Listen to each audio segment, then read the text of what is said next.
Okay. Happy Women's History Month. Thank you all for joining us today for our NADEC webinar titled Women in International Trade, a timely discussion of opportunities and challenges. For those of you that are familiar with the NADEC, it stands for the National Association of District Export Councils.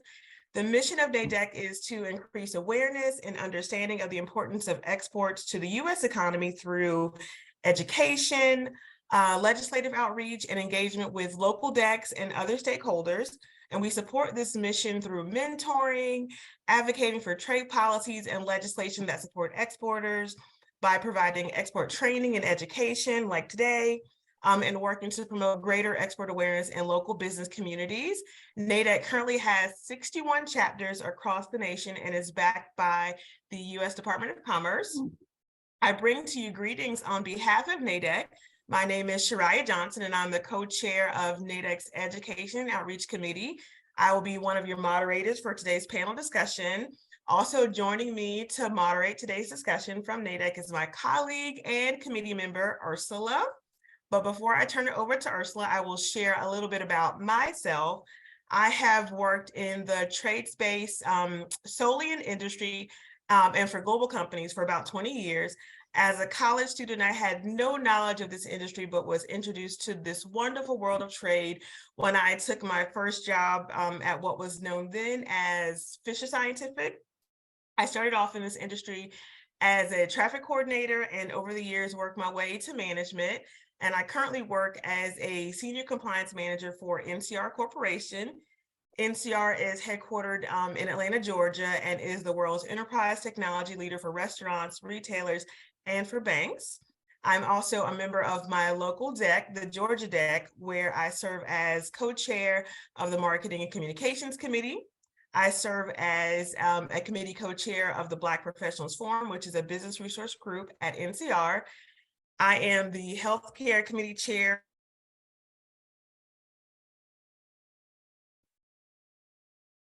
Delta Sigma Theta Sorority Incorporated.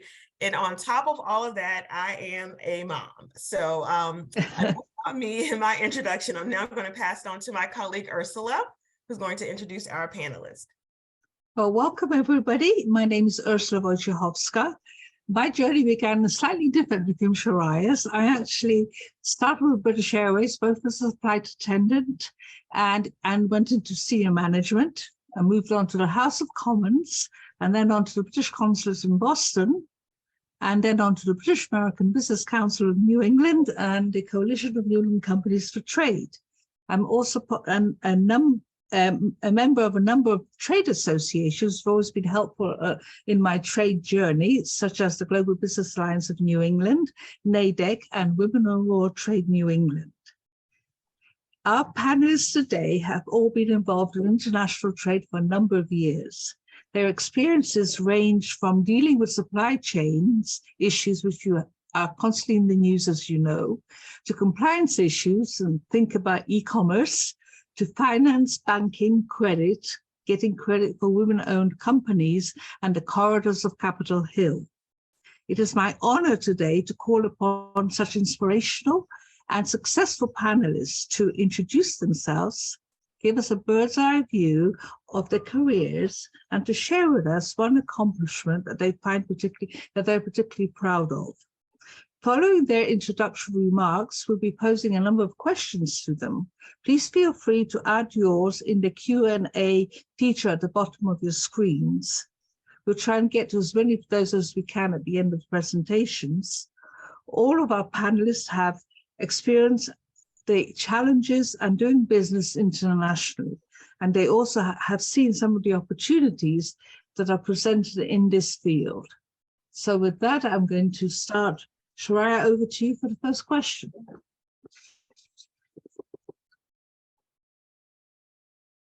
Okay, so I guess the first question I have for the group, how do you assess the impact of female leadership, and what do you think is the most significant barrier to such leadership? So do you want to start with me? Okay. So I think in assessing the effective female leadership, you really have to look to see, are things happening? Are things getting done? Or are there barriers in that female leader's way, self-created or external barriers? You really have to pay attention. But I can't think of a better way to decide if the leadership model is working. I think that, you know, as you assess what's going on with your female leadership model, you have to really look at specific projects, look to see, you know, if there was buy-in from the leadership team, if there was buy-in from the members of the organization. I think you have to really talk to that female leader to see, you know, what the process was like. And if they did experience any roadblocks or any resistance, I think communication has to be key there. And before we move on, Betty, I'm so sorry. I think can you introduce yourselves and let us know a little bit about your career? Sure. So my name is Betty Robson. I'm the CEO and president of JF Moran. We have been in business since 1937 as a family-owned and operated company. I've been involved in the business. This is my 40th year, and I'm a licensed customs broker and a master customs specialist and a certified global business professional. There was a time in my career, I had a 15-year divergence where I was part of the full-time faculty as a professor of international business at Johnson & Wales University in Providence, where I taught in the MBA program and primarily taught international business, global economic environments, international business negotiations. And then I returned to my full-time role in 2015, and I'm now a part-time teacher. I'm an adjunct professor. So I like to blend education and the business community together wherever I can. I serve as the chairperson of the Rhode Island District Export Council. I'm also the chair of Bryant University's World Trade Day. And, you know, again, I try to blend education and business wherever I can, because I really feel like we can both benefit from that. And what accomplishment are you particularly proud of? I think I'm proud that I took a risk at mid-age and kind of turned my life, not a little upside down, but changed it, right? And left my full-time role as a customs broker and as a business leader, and became a full-time faculty member, still maintaining my business ties, but I made that my part-time role, and my full-time role was as an educator. I was worried about it. I was nervous about it. I still carry around a little sticky note that my then 12-year-old daughter wrote me and said, "Don't be nervous, Mom, just don't be boring." So I think taking a risk is something that I'm proud of. Well, that's inspirational. That's lovely. Tell your daughter she's on the right path. She is. Kelly, tell us a little bit about yourself.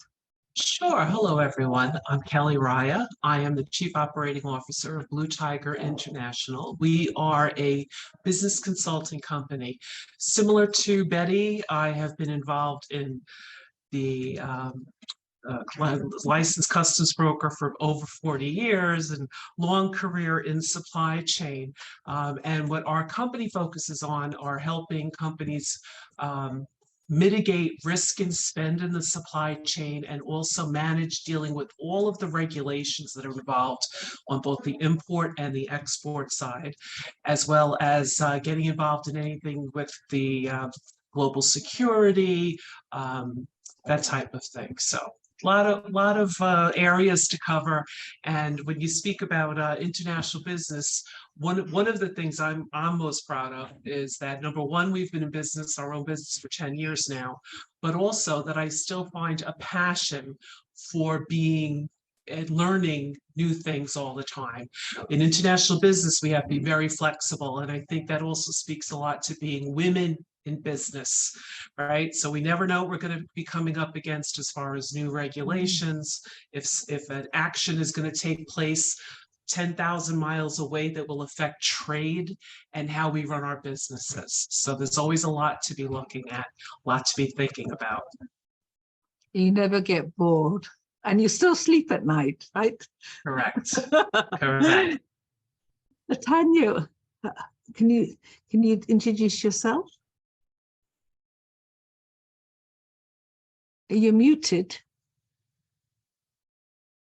Sorry about that. Yes, sure. So I am Latanya Darden. Currently, I am acting Vice President of the Export-Import Bank of the United States Minority and Women-Owned Business Outreach Division. I've been with the division for 8 years and at XM for approximately 12 years. Prior to XM, I was a paralegal, a professional requiring a totally different skill set, right? Left that job, decided to pursue my degree full time. Well, I soon found out that I needed to contribute to the household financially with having 2 children in college at the time. So I ended up at XM Bank, and a few years at XM, an upward mobility training opportunity became available, thrust me totally out of my comfort zone because I had to become more extroverted than I was used to. And, you know, the rest is history. Learned so much in the time that I have been here and in this role in the international trade space.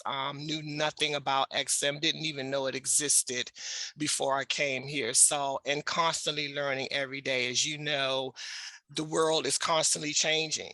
You know, so there's something new every day to learn. And an accomplishment for me is earning my degree while working full time, being a mom to 2 adults, married, and also, mind you, doing this while having to physically have to go to campus. There was no online classes at that time. So that was, you know, another aspect of physical exertion that I had to deal with at a later age. So that's my accomplishment. Well, it's so impressive. I mean, women are so good at doing everything, right? We're constantly juggling everything upside down, but we're going to be talking about that a little later. So I'm going to pass over to Leslie. Thank you, Ursula. Thank you for inviting me today. And it's a pleasure to speak alongside the impressive women on this panel. So I now live in Boston. I have my own strategic communications consultancy, but I was in DC for nearly 25 years in an international government affairs, various international government affairs roles that had a heavy focus on international trade. So I had the opportunity to work for the US Chamber of Commerce, which of course represents a lot of different businesses, and then for New York Life, and most recently for UPS. In this field, as you may know, your job is to sort of fight for the policy changes that are going to take time and cost and complexity out of your business and help create a level playing field for your company with competitors. Those roles require you to be very tightly tied to your business so that you can really understand how your business is going on the ground in the different markets so that you can know what changes would have a bottom line impact that you can bring home. While of course you can try to get governments to remove barriers at any time, it's particularly beneficial if you can do that in the context of a legally binding trade agreement. So my employers in part were hiring me to follow trade negotiations very closely and see if we could get certain provisions added to the text that would help our business. And you do that by meeting regularly with government officials at home and abroad, and of course, trying to make the case for these changes in terms of what's in it for them. So over the course of my career, I was fortunate to get to work on so many interesting negotiations, going back to China's entry into the WTO and right through to recent negotiations on things like USMCA. Of course, there were plenty of negotiations I worked on for a long time that never got across the finish line. I think we all know about how that goes, working on things like TTIP and TISA and TPP. but you take learnings from each one of those experiences and move forward. So I guess in terms of an accomplishment, for sure, mine is an easy one. I feel really the most proud that at the end of my time in DC, before moving home, some peers of mine asked me if I would stand for president of Women in International Trade. And it was just such a huge honor to have that role among my peers, and met some amazing women, and in particular, young women that were coming up in our field, that were being encouraged to sort of take their rightful place in our exciting field. So anyway, that's what I'm most proud of.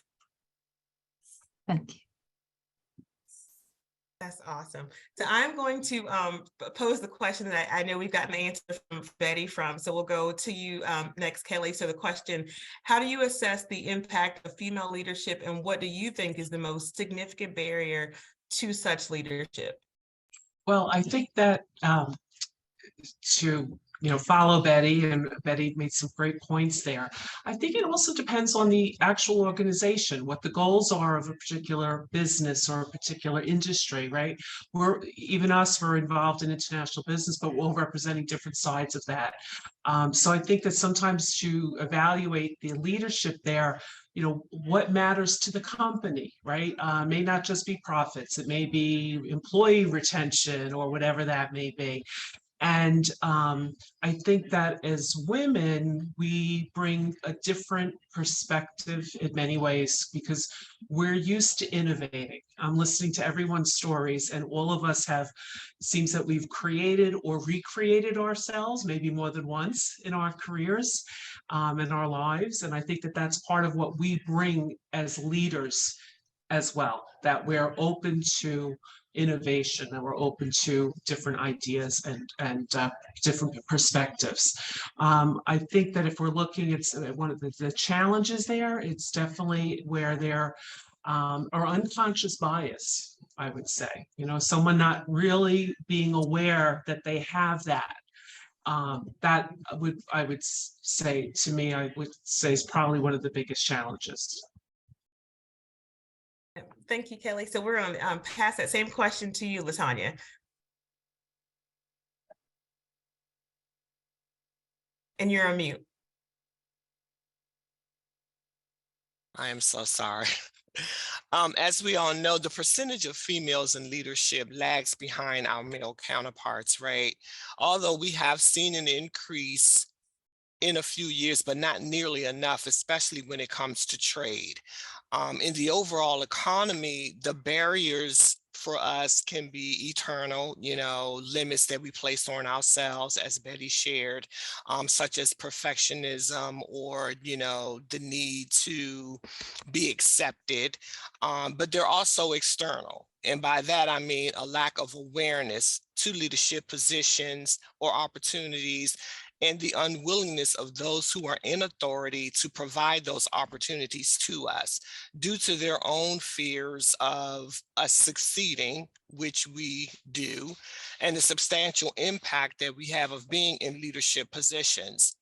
I also believe that there is an unspoken rule of boxing women in, if you will, keeping them in certain positions and not giving them the opportunity to advance to those positions of leadership.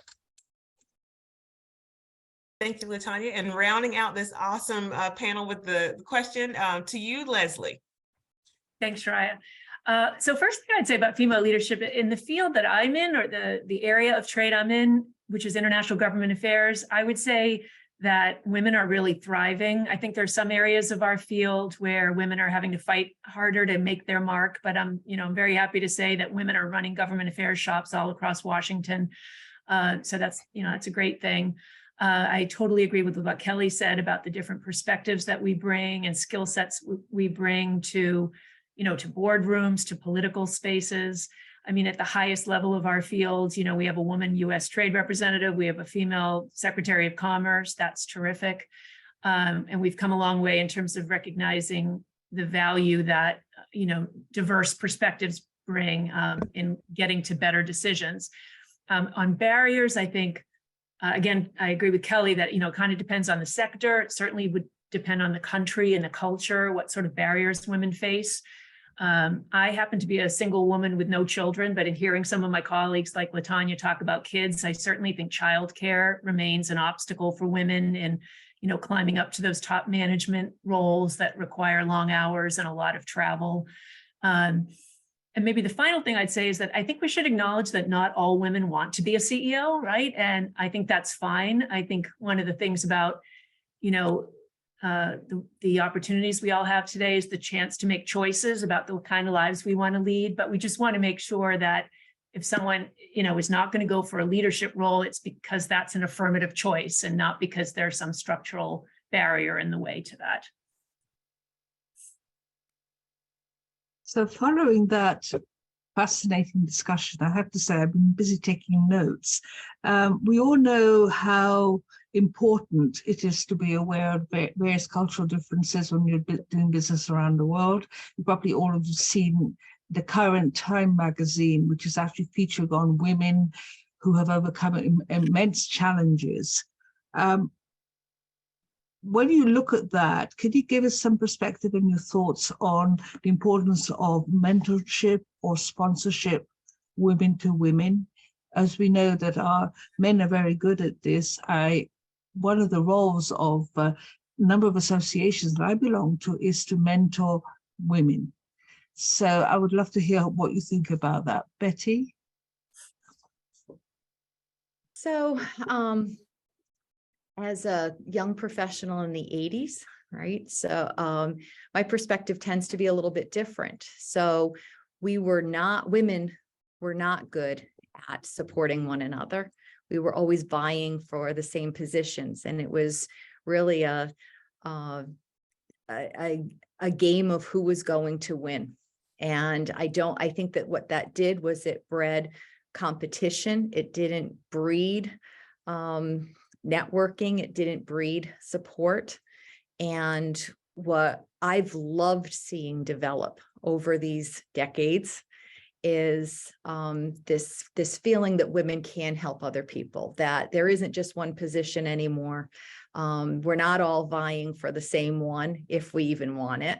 There's lots of opportunities for many, and I enjoy being able to help connect women with one another, who might share the same goals or same ideals, and, help to bring out the best in one another.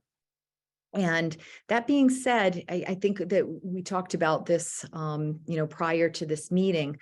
Ernie Almonte in Rhode Island brought to me this concept of sponsorship many years ago. And it was like a light went off over my head, because I realized, that was how a lot of the men I was working with were advancing more quickly than some of the women around us, because they were being sponsored by other men. They were walked into rooms and, introduced to people that they couldn't get in front of.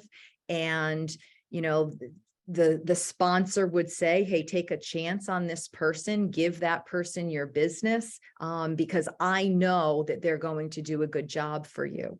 And I realize I've benefited a lot by sponsorship over the years. In the 80s, again, Kelly, right? You and I were doing the same things. It was a group of men who reached out to me and said, could you please take the role of being the president of the Boston Customs Brokers and Freight Forwarders Association? You have the capabilities, you have the expertise, you have the personality. We know you can do it. And they went to the membership and said, support her. And I didn't even realize at the time I was the first woman president of the Boston Customs Brokers and Freight Forwarders Association. It was years later that I recognized that. So they did that for me. And over the years, I've had other people do the same things, where they got me into the right room, they got me to the right place. And I've been really aware of that the past few years, that has become my role, putting people into places that are hard for them to get into, and helping them meet the right people, asking people to take a chance on them because I believe in them and I know that they can do it. So I think that that's something we can all do. Ursula, you are great at that, right? You do that all the time. And, you know, it's one of the reasons why you have such an extensive network, and you help all of us to grow our networks by doing that. You put us in the room with one another. You're very kind. Thank you. I mean, I personally very much believe in people connecting people, and the people contact, no matter how good AI is going to become, it's never going to replace the human touch. So, but I'm interested in what you were saying, Betty, because I too, in the 80s was building my career, and you can just imagine the stories I could tell you from my days as a stewardess in the 80s. Oh, yes. Are very different than what it is now.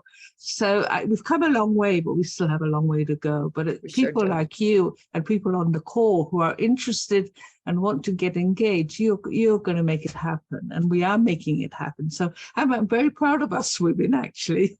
So I hope we will keep on supporting each other. So with that, Kelly, I think it's over to you. Thank you. And Betty, you really put it so well, right? Mentorship benefits everyone. It benefits us and it benefits whomever, and makes us feel good. In our daily business life, I know in our practice, we're helping companies figure out how to move their goods. That's a positive thing. And many times we're mentoring them and trying to have them understand the limitations and as well. So this isn't to me even something that has to do with gender. It just is, this is the golden rule, right? Do unto others. Let's mentor people. But growing the network is so important. And that's how you do it, through mentorship, because you never know who you're mentoring and where they're going to end up as well. I have a question for both Betty and Kelly, and that is, I'm still trying to get my head around the difference between mentoring and sponsorship. So I don't know if you want to expand on that before we move on. Well, I'll take the mentorship piece because Betty's got the winner with the sponsorship there. But mentoring to me is where someone helps, or whether I do that or someone with me. And I know in my career, I've had many great mentors, people who have provided me with opportunity. And if I with the ability to get up and speak to people. The first time that I ever had to do that, I wanted to go screaming into a closet, right? But that has helped me so much in my career, right? And someone has a question I know about transferable skills. It's a transferable skill to be able to get up and speak in front of people, right? So that little bit of mentoring and pushing has made the difference in my entire career. And that to me is what mentoring is about, right? Helping someone to get over that hurdle and do a little bit more than maybe they can think of themselves, and give them that opportunity. So it's really believing. Right. That's Kelly, that was greatly put. And the way I look at the difference between mentorship and sponsorship is there's probably a third party involved with sponsorship, right? So your sponsor is taking you and making an introduction to somebody else, or to a company, or to a group of people, saying, take a chance on her. She's worth it. I can speak to her abilities. You trust me, so I'm asking you to trust her too. Yes, that's very clearly put. Thank you. I think, yeah, it's a very good point. And I thank you so much for that. So with that, Latanya, to you.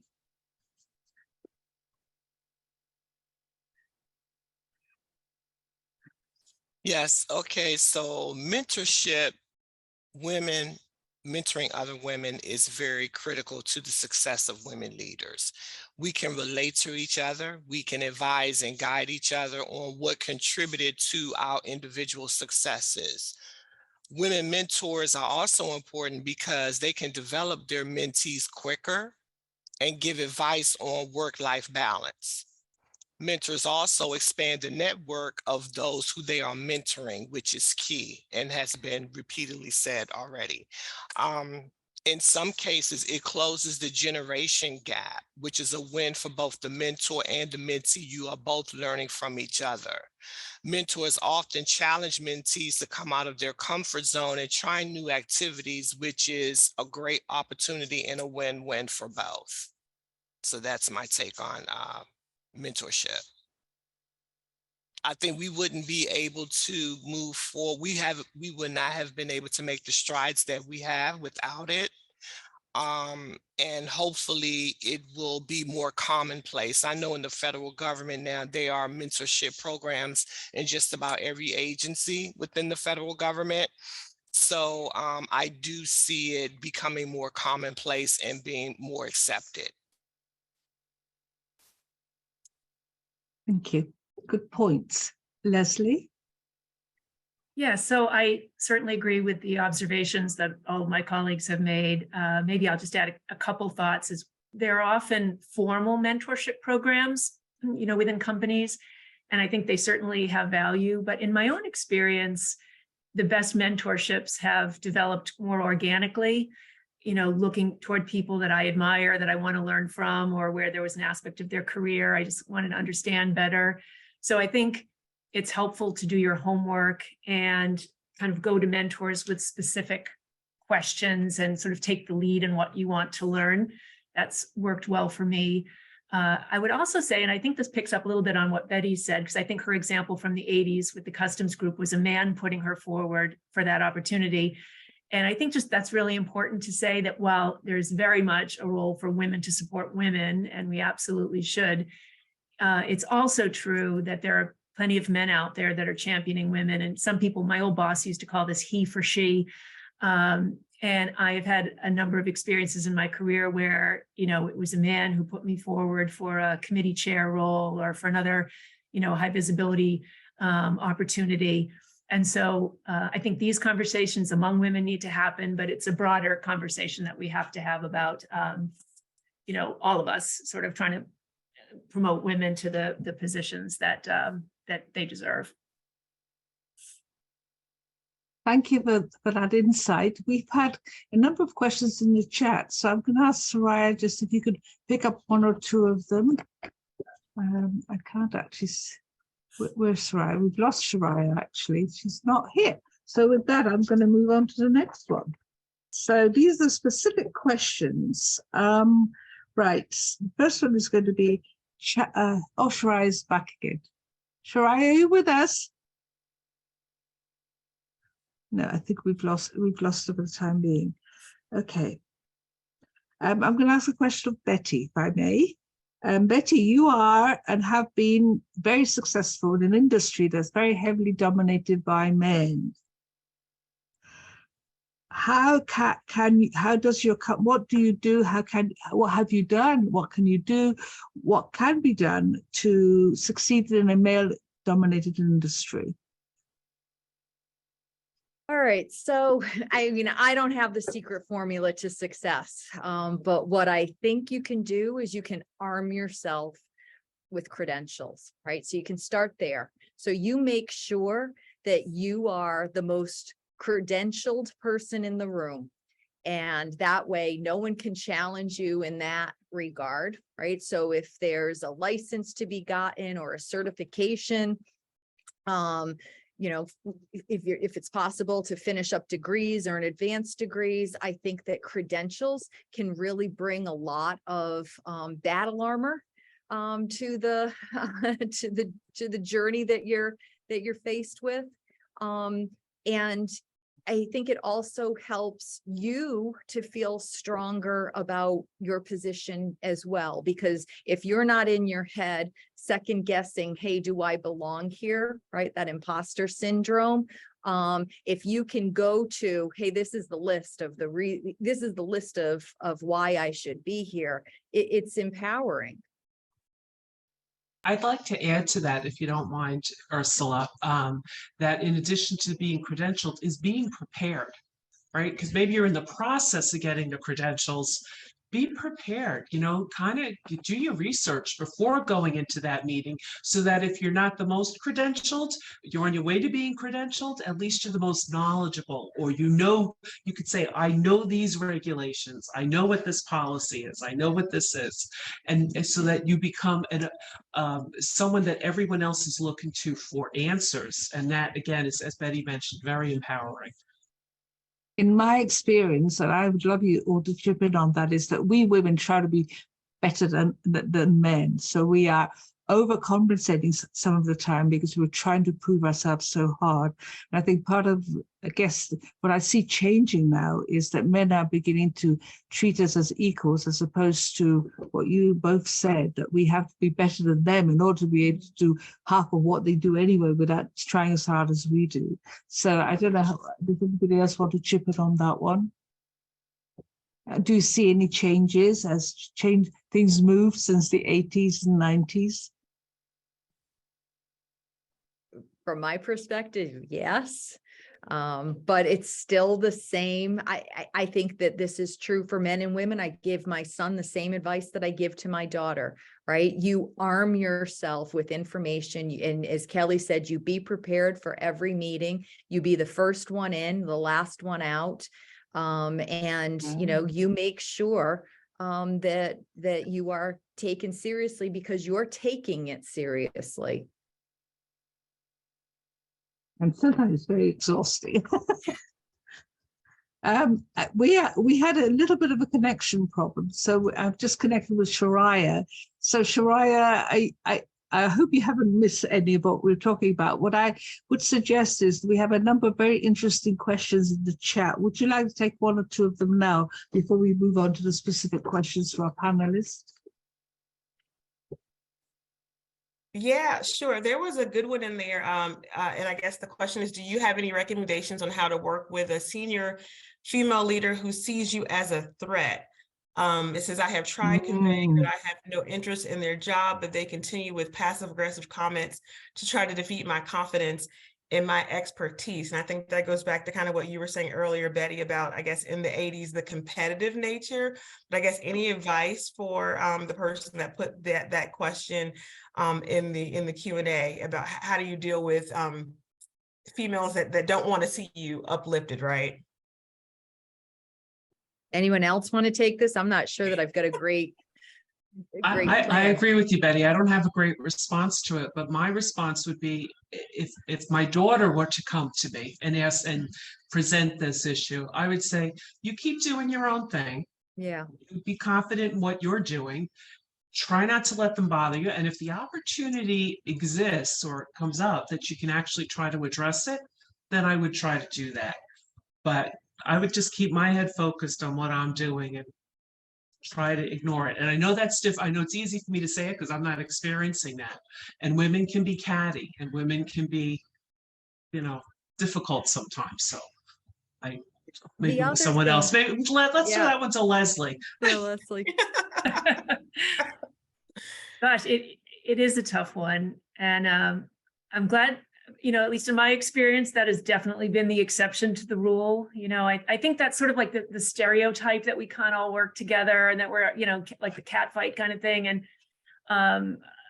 I don't know if it's good. I went to a women's college where we were sort of, kind of raised to kind of help each other. I don't know if it's just my own experience, but I'm glad that that's not a predominant feature of my own career, but I would say the exact same thing you did, Kelly, and I think Betty too. All you can do is the absolute best work you can. So there's no grounds for saying that you're not performing. And maybe there are ways to sort of step up and raise your hand to do, to help out on something to sort of demonstrate you're not a threat,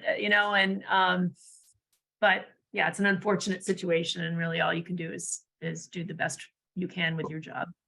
Well, the one piece of advice I would give is to try and have a conversation with the person involved. So you could get them for coffee or something and say, well, we're both women in the same environment. And, what can I do to help you? Is there anything that I've done that's bothering you?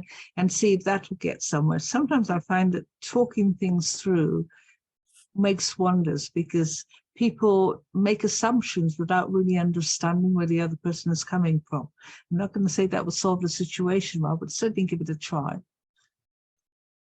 Yeah, and I would add on that, maybe try to find some common ground. I think at the end of the day, my mom always told me that, you know, someone else's dislike of me or whatever doesn't pay my bills, so I can still, I need to continue to move my day and move in my stride. But you know, maybe try to find some common ground and hopefully build together. But I think, like everyone else has said, just keep running your course. And Leslie, I went to an all-girls college as well. There you go, the sisterhood.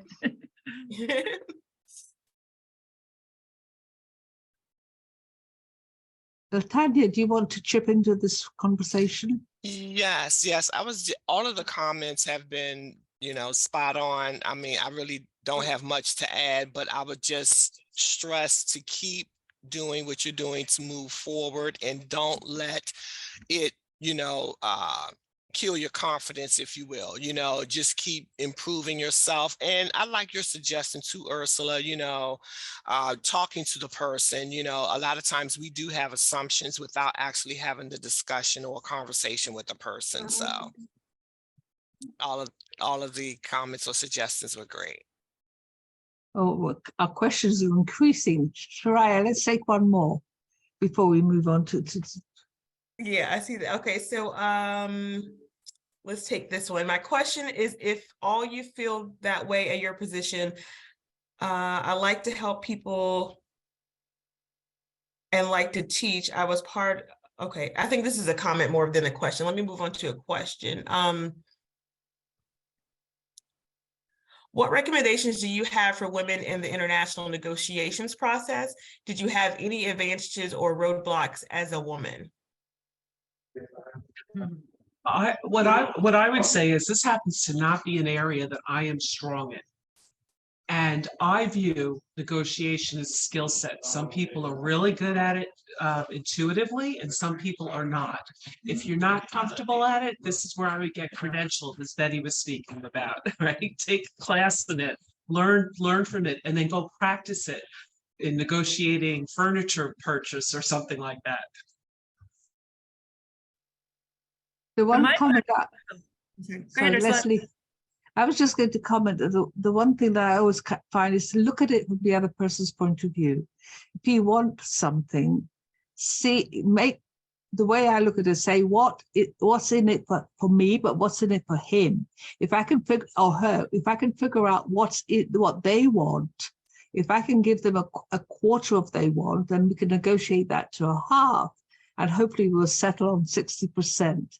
So it's really looking at the other person's point of view and say, what are they really after, and see if I can gauge it and use that as a starting point for my negotiations with them. Leslie, sorry, I'm so sorry.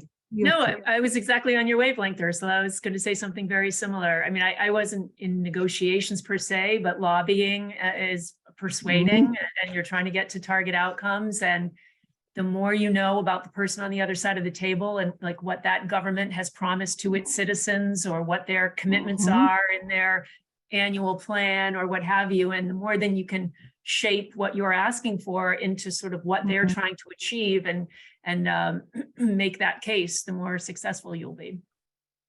And in my always background, go on, Elizabeth.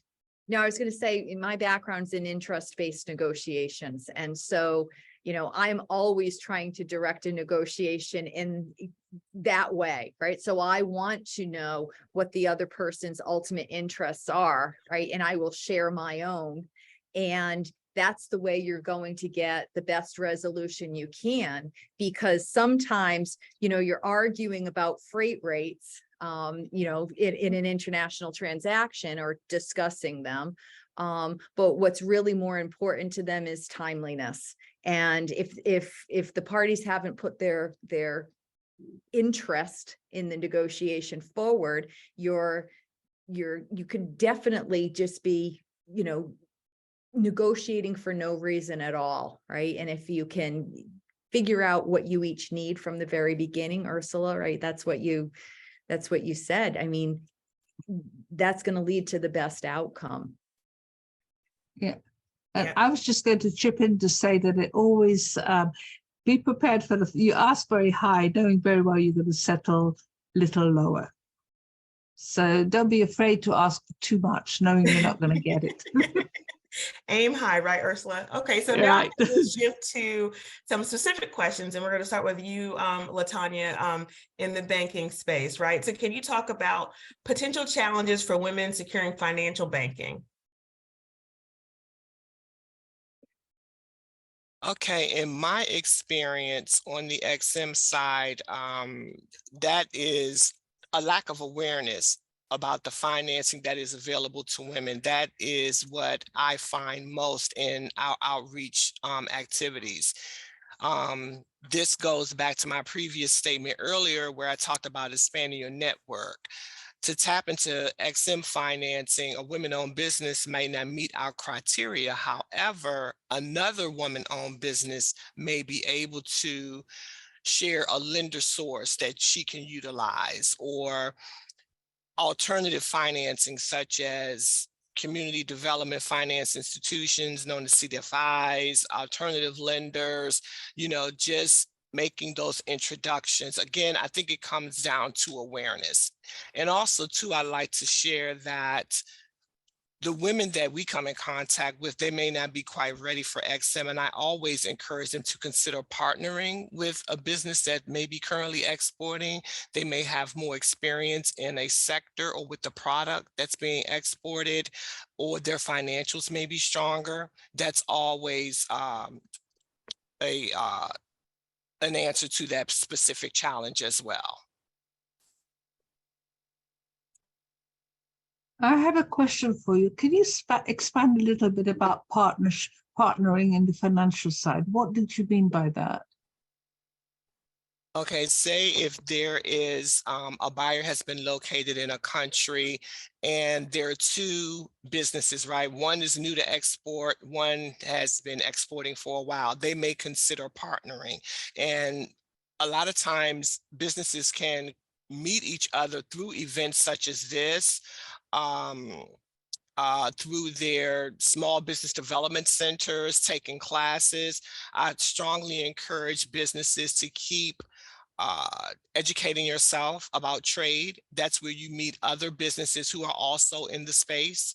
So you can meet potential businesses that way as well.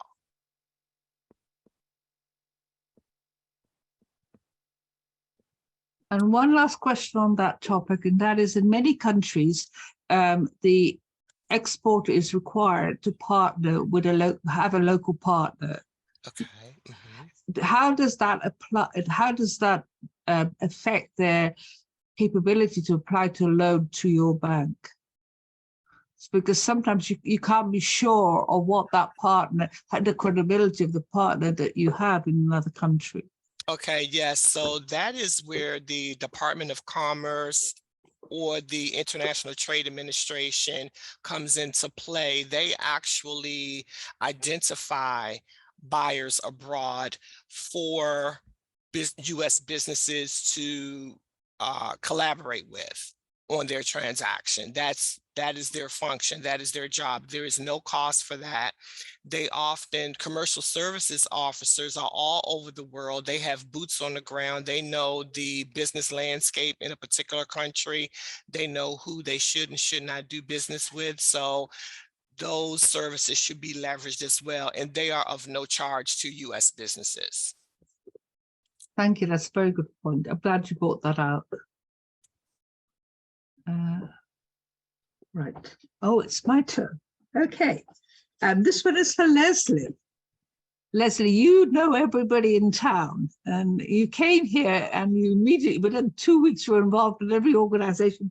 You're an inspiration to us all. So you've been in leadership positions for most of your life. Can you share with us the value of women joining other women's organizations or mixed organizations?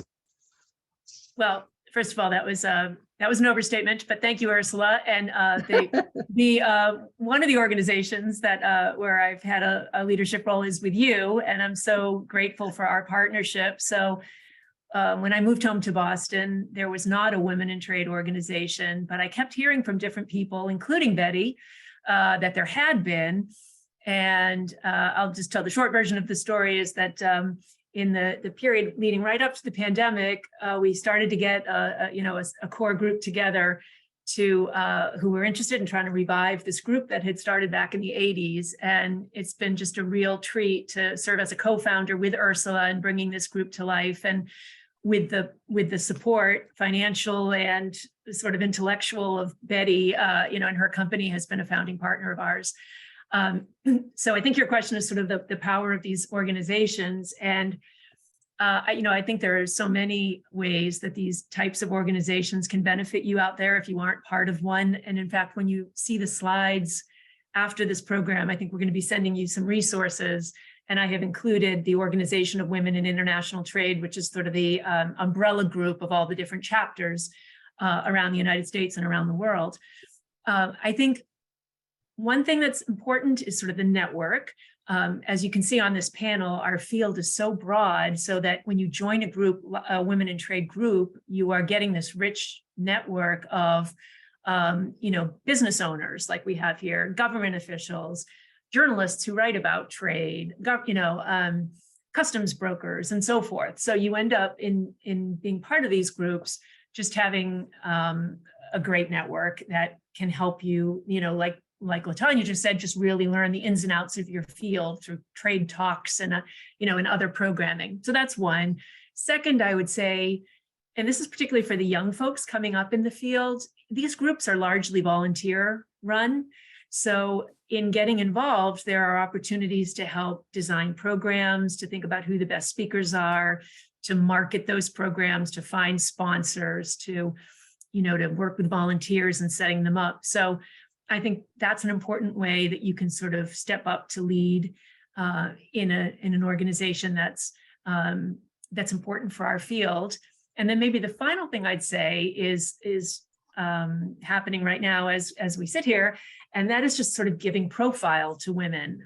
These women in trade groups, when they have programs, it's a woman that's the keynote speaker and the panelists are women. And I think it really gives lie to the idea that any panel about trade could be an all-male, should be an all-male trade panel. Anytime you see a panel about trade and it's a manel, all men, the organizers clearly have not tried very hard because there are so many of us out there working in the field. And these groups are a great way to sort of build your roster of knowing who some of these great speakers and thought leaders are across our sector. So maybe I'll stop there. Well, Leslie, I have a quick follow-up for you on that one then. So we talked earlier about mentorship, and then you talked about these groups and these organizations. So would you recommend maybe finding you a mentor as being part of one of these organizations?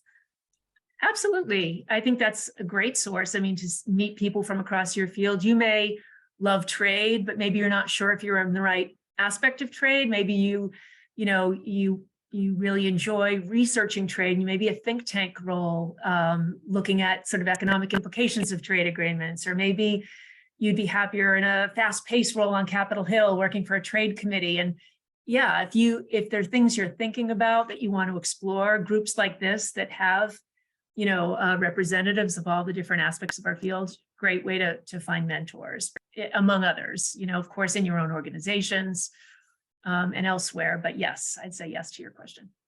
And I would second what Leslie says. For those on the call who are looking for jobs, I will give you an example that we had a young, very accomplished woman who came to us who just lost, her company just folded. She came to us and she said, I would do whatever you want. So we gave her the opportunity to be a communications coordinator for us because we wanted some help with social media. And she printed business cards without permission saying, communications coordinator for Women in World Trade New England. And she used that as a base to get a job. And she did get a job within 2 months. And from that job, she found her ideal job, which is in compliance. So it does work, but it means you need to do some research, finding the right organization that fits into your needs and your interests, and then actually be proactive, go to people. People always are looking for help and they will welcome you coming to them. So never be shy about that. That's networking in action. Yeah, definitely. Absolutely, All right, definitely. Yeah, so Ursula, I think we have the next question is going to go to Kelly. So Kelly, how did you go about developing a support system in your career? So in developing my support system, done that a number of ways, through my mentors, but also through speaking to people. So as I've mentioned, I've become a business owner, but I've spoken with people who do our banking, or if there was an area of our business and the people were in the finance department, I tried to learn from them also, because I didn't want to just be focused on importing, exporting, and compliance side of things. I wanted to learn the other parts of the business also, which add value to my company when I was their employee. So I think that speaking to people and understanding how a business runs, not just looking at it from a narrow perspective of what I think my career is going to be, so that I have a better overview. And to speak a little bit to that network part, because this is a part of the support piece as well. On Long Island, which is where I'm from, there's a Twin Forks Professional Women's Circle, and it's not a group of importers or exporters, it's a group of women-owned businesses. And I have found them to be a tremendous support, because we have these women in different types of businesses, everyone's meeting different challenges, and there are similarities, and you learn what possible options you may have, right? How can I adapt or adopt what that woman's done in her business? What would work for me? And through seeing how they've addressed these challenges. And I'm very fortunate. I have a lot of friends who are smart women. They're all supportive, and I try to be as supportive to them as they are to me. I also do a significant amount of volunteering where I can. So if someone needs someone for a charity event, sponsoring something, I try to get involved with that. Again, it makes me feel good. It's good for the business, but it also expands my network circle outside of just the people in my industry. Very good advice. Thank you for that. So we're getting close to the end of our fascinating session. We have two more questions for you. The first one I have is, what takeaway do you have in terms of advice for our audience? One thing that you would like, and this is a question for all our panelists, what would you like our audience to leave this webinar remembering? So I think I'll start with Betty on that one. Great, thank you. I think that, we've talked a lot about networking and, how to build our networks and really rely on them and to find support there.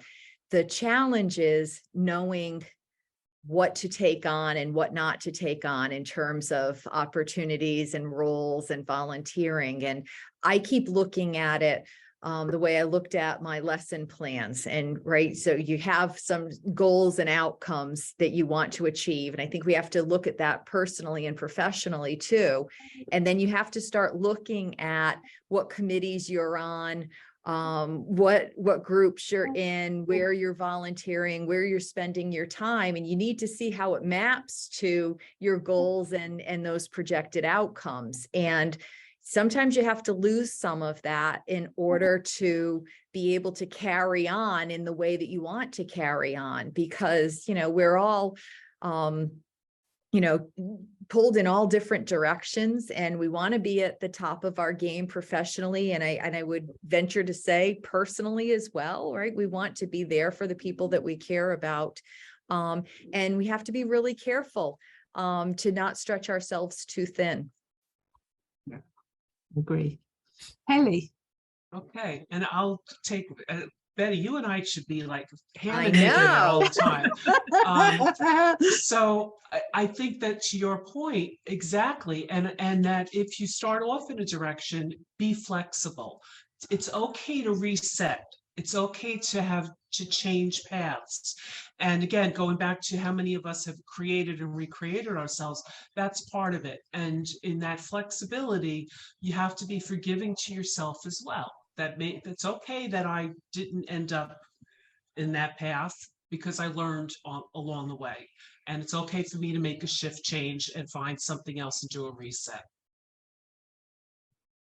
Latanya.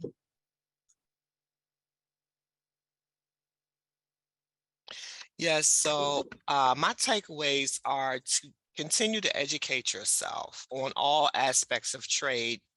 Many of the webinars, especially the ones that the government hosts, there are no charge for those webinars. Attend as many of those as you can for education and the networking. Utilize the resources available. As I mentioned, the Department of Commerce is one resource. The SBA has an international trade division. Utilize those resources also at the state and local level. I know we partner with a lot of the state trade organizations. They're on our website, xm.gov. They are our regional export promotion partners. You can access those. Keep in mind, the first transaction takes time for those who are not quite exporting yet. It doesn't happen quickly, and have patience. And if you were young or small company and a little apprehensive about that first export transaction, consider partnering with the company. Good advice. Thank you for that. Leslie. Well, first I want to say I love Betty's. That's such an important point, the power to say no. And also, say for me, I love global affairs. I love trade. I love women-focused organizations helping women. So volunteer time is finite. So choosing things that, that align with your passions, it helps to build your brand and sort of how you're putting yourself forward. So I love that one.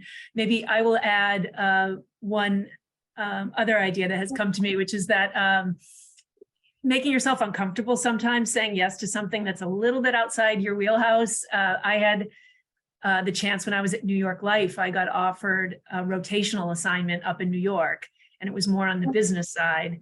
And I was living in DC, loving my job. I'd had some great things happening on the trade front. And frankly, my first reaction was, wow, this is great, but no, I don't really want to move to New York and uproot my life. And it was actually a conversation with a mentor who was a big smoker. And I remember her saying, kid, you got to take this. She said, if headquarters, if you say no to headquarters when they call, they're not going to call again. And I ended up taking it. And boy, was it a wonderful experience. It really just, even though I knew I was going to go back to the field that I loved and wanted to be in, it really made me look at that field in a new way with new vantage point. And so I guess I would say that to sort of broaden your experiences and sort of say yes a couple of times when you think you might not want to. So be brave. Yeah. Soraya.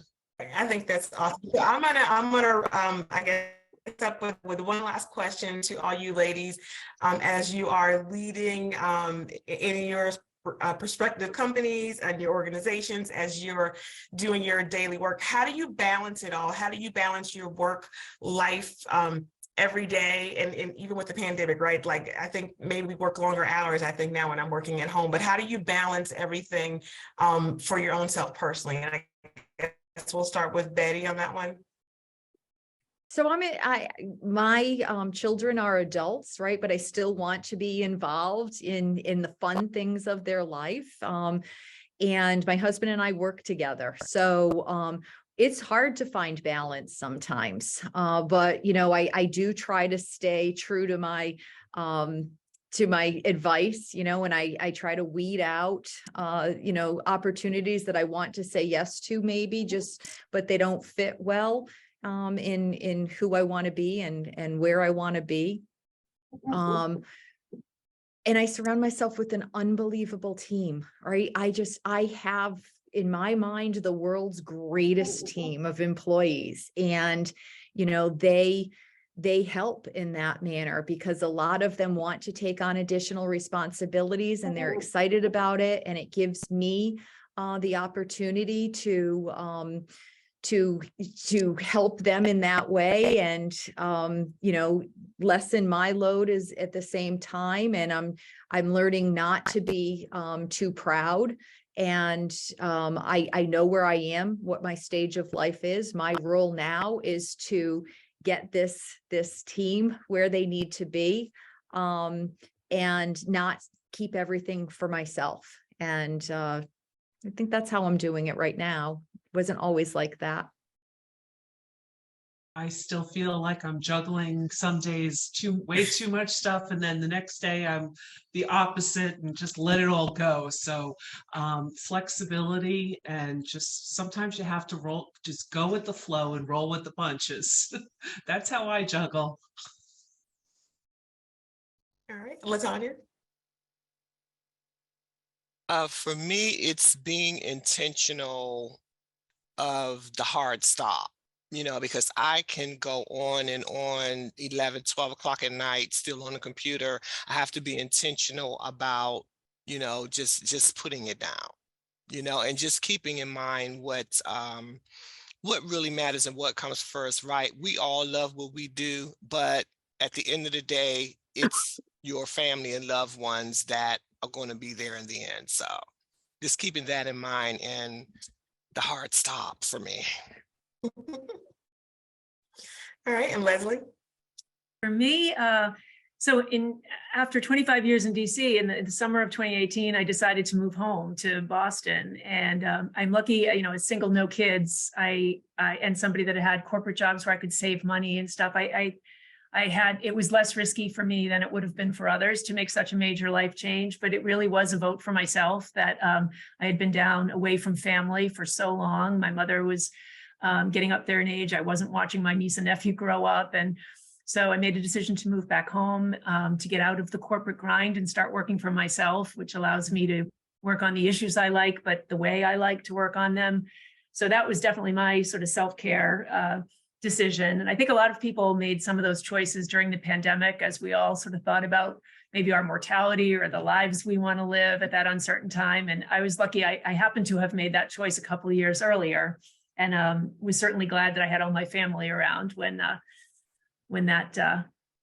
all kind of overtook all of us. So we're just coming to the end of our session. Yeah, if you can just bear with us for a few more minutes while we wrap this up. This has been a fascinating discussion.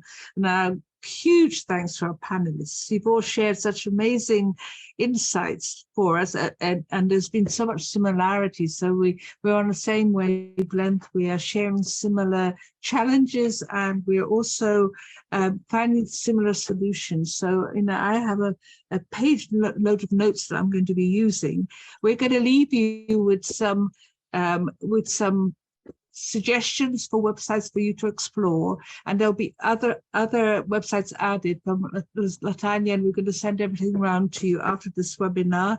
I sit on the exec board of the National District Export Councils, and I'm the communications chair who actually does the newsletter. So if any of you have anything you want to share with the network, the Export Network, please let me know. If there's any events that your local DC chapters are doing, please let me know, and we can put them into the newsletter. So my parting words are going to be thank you, stay well, stay safe, believe in yourselves, and be good to yourself and to other people. So that's my take from this webinar. Shariah, over to you. Thank you, Ursula. I think I'm taking bits and pieces of all the advice that I got from all these awesome panelists, I think, in incorporating them into my own personal life. I think I talked about, I'm a mom. I have a 6-year-old son that's actually autistic, so sometimes I have a hard time finding balance. And I appreciate all of you for taking your time out today to just share your knowledge with us all. And I appreciate that. And just want to say to the audience, thank you all for joining us today. And I hope you enjoyed the panelists. We had their contact information here.